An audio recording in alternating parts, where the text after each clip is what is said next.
Gustong-gusto ko kasi this is an interview with, let's start with EJ.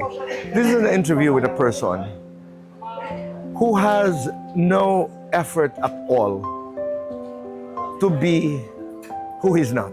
Ang struggle nga niya is, syempre he knows that I was interviewing him. So, is this palatable for television? Is this, ito ba'y kaaya-aya? Dahil walang laman ang puso nung batang ito kundi katotohanan. His truth. Nakaka-inspire.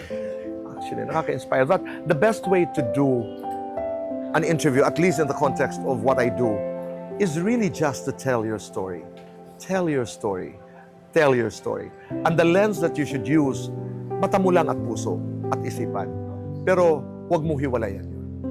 Yun ang take away ko sa kanya. Sexy. Alam mo yun. No, but I don't mean sexy in the context of, physicality or sex, Sexy because he does conversations that, I don't want to use this word, but slither.